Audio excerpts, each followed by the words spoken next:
Prince William and Princess Catherine made a surprise visit to Northern Ireland. On October 14, 2025, the trip was unannounced in advance, as most royal visits are, mainly for security and to allow more genuine engagement with local communities.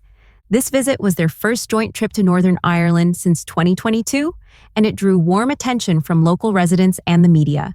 It focused on Cookstown in County Tyrone and County Armagh, two areas rich in history, agriculture, and entrepreneurship.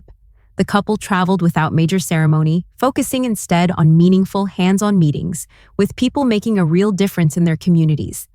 Their first stop was at the brand-new Learning and Development College of the Northern Ireland Fire and Rescue Service, NIFRS, located just outside Cookstown.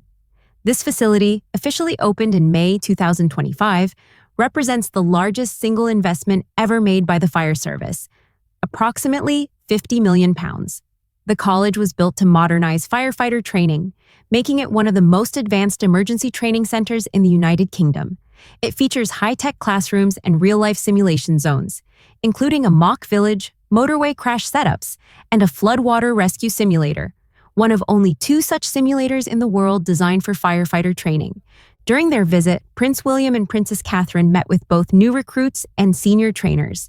They watched demonstrations of firefighting drills, spoke to staff about recruitment and retention, and saw how modern training prepares responders for complex emergencies.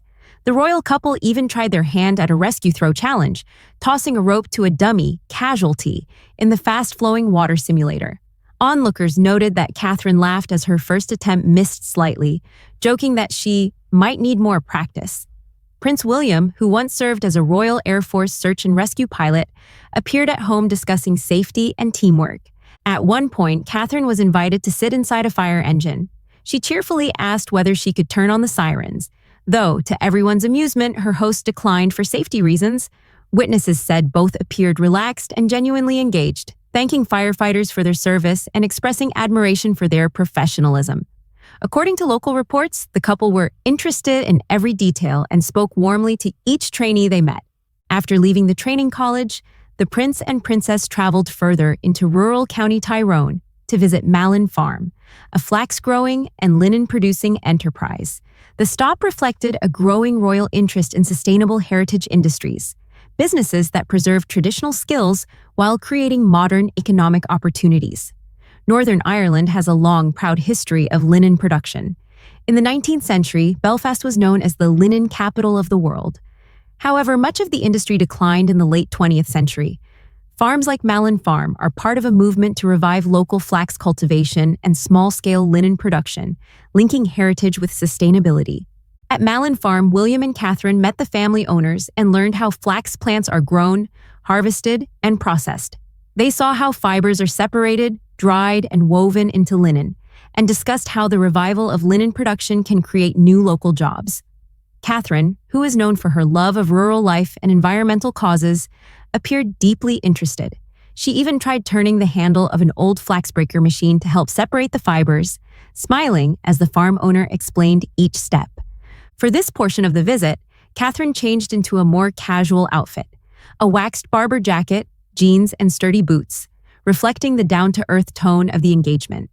The fashion press noted that her outfit was practical but classic, a nod to sustainability, as she has worn the same jacket for several years.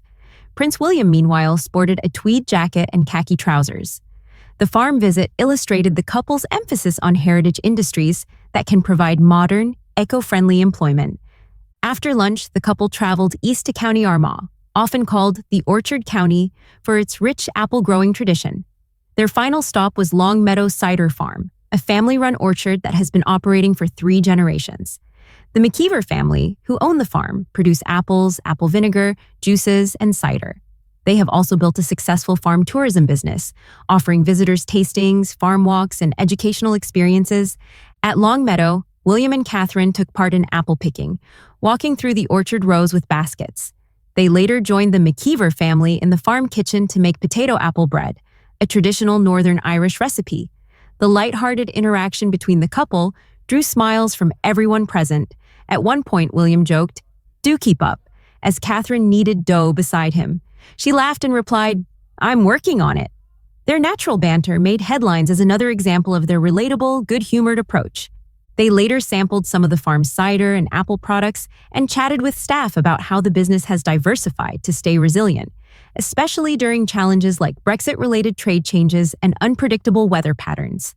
The visit demonstrated how small agricultural businesses can survive and grow by combining farming, processing, and tourism into a single model. Each of the 3 stops on the royal itinerary carried a distinct but connected message. The Fire and Rescue College showcased vocational training and emergency service investment, showing young people that vital, skilled jobs exist outside major cities. The Flax to Linen Farm represented heritage revival and sustainability, linking old crafts with modern green values. And the Apple Orchard illustrated family business resilience and the strength of local entrepreneurship. Together, these visits painted a picture of a Northern Ireland investing in its people and communities. The visit was also symbolically significant. Royal visits to Northern Ireland often balance tradition and modernity. By focusing on rural enterprise rather than political or ceremonial events, William and Catherine's trip demonstrated their practical, people-centered style of royal duty. Their hands-on involvement, whether pulling on work gloves or chatting casually with local families, showed that they aimed to connect with everyday citizens in authentic ways.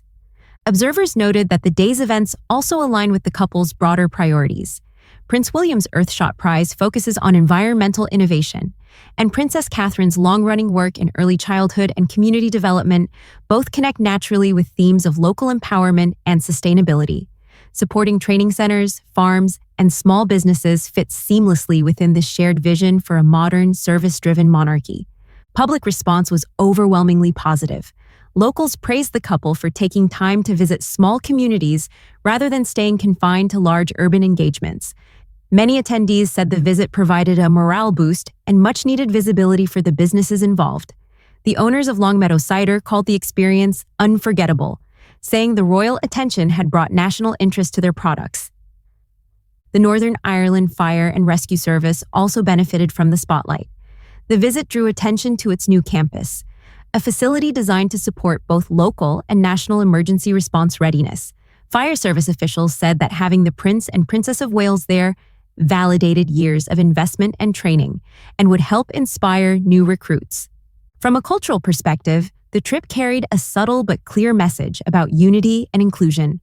Northern Ireland's communities have diverse traditions and complex identities, but focusing on work, training, and sustainability provided common ground.